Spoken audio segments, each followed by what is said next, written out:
自大的印度军方又开始整活了，煞有其事地发表了一番分析，结论是解放军不如印军，优势在我。来看详细情况。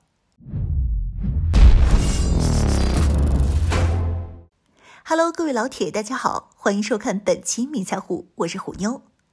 印度空军指挥官斯里瓦斯塔瓦针对其主要的潜在对手解放军西部战区进行了战力评估。他表示，目前解放军的实力是花架子，面对印军明显不足。中国畏惧印度已久，并且存在地形、后勤等诸多不利因素，因此中国明白他不可能赢得与印度的常规战争。斯里瓦斯塔瓦长期在印度空军服役，他是印度空军的资深飞行员，曾经驾驶过米格21和米格29战斗机，是米格21战斗机中队的指挥官。通过他披露的观点和信息，管中窥豹，我们就能够简略了解一下印度基层军官对于解放军与印军实力对比的看法。斯里瓦斯塔瓦认为，中国在与印度的交往中保持谨慎态度。中国军队在1965年和1971年的印度与巴基斯坦的战争中没有参与。同样，中国在1999年的印巴卡吉尔冲突中也保持中立地位。如果中国真如众多战略家预测认为的那样强大，为什么中国会避免对印度敌对行动的升级呢？中国的目标是在美国之前达到超级大国的地位，因此参与地区冲突不是中国的首要目标。这位印军指挥官还宣称，解放军空军也存在实力不足的问题，尤其是在西藏高原，因为地形、高度原因，解放军机场距离前线太远，并且装备了大量的老式过时飞机，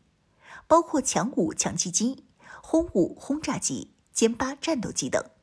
拥有的现代战斗机则是苏27、苏30、枭龙和歼20等战机。其中强5强击机、轰5轰炸机、歼8战斗机这类飞机不堪一用，并非印度空军对手。印度空军有大量光辉和苏30 MKI 现代化战机，而且解放军在高原的后勤能力也不足，运输机和直升机在高原的影响下，载重力将大打折扣。解放军在西藏甚至不具备空投营级部队编制的能力。解放军空军有效的打击能力就是苏27、苏30、枭龙以及没有经过实战的歼20。印度空军在印度平原低海拔地区拥有10多个空军基地，距离前线更近，因此印度空军可以将中国空军彻底击败后，从而掌握战场上的主动权。常规军力印度占优，因此斯里瓦斯塔瓦的总结是，中国明白不可能赢得与印度的常规战争，因为解放军空军没有能力通过消灭印度空军来支持解放军的行动。不得不说，通过以上这些斯里瓦斯塔瓦的观点和分析，可见印度军官都是些什么歪瓜裂枣，分析情报来源错漏百出，其中的观点更是胡言乱语、牵强附会。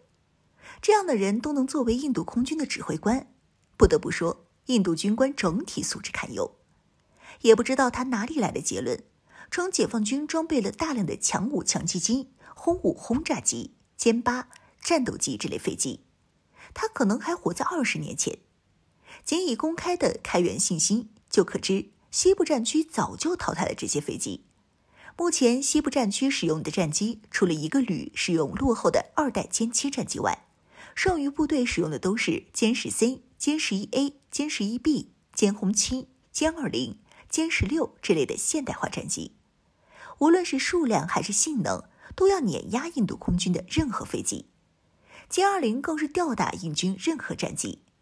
印度空军要想和解放军抗衡，只是一厢情愿的妄想。而且西部战区也没有装备什么苏30和枭龙，苏30目前就是海航部队和沿海部队装备，和西部战区没有半毛钱关系。至于枭龙战机更是胡说八道，枭龙目前根本没有装备解放军，是中国外贸的主要装备。此外，斯里瓦斯塔瓦还表示，印度空军在低海拔地区拥有大量前线机场，他认为这是对中国空军的优势。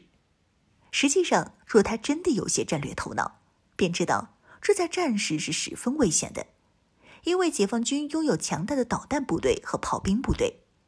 要知道，仅仅是解放军的炮兵部队装备的03式远火，在高原空气稀薄地区射程大增，能够达到200至300千米。其新列装的191远火在高原地区的射程在400至700千米之间。也就是说，开战前夕，我们的炮兵部队就能够轻而易举干掉印军的前线机场，更别提强大的导弹部队了。所以说，印军在边境地区和解放军相比，根本没有优势可言。只不过当前我们的潜在敌人是美国及其西方霸权，中印冲突并不是主要矛盾。但是这并不代表我方软弱可欺。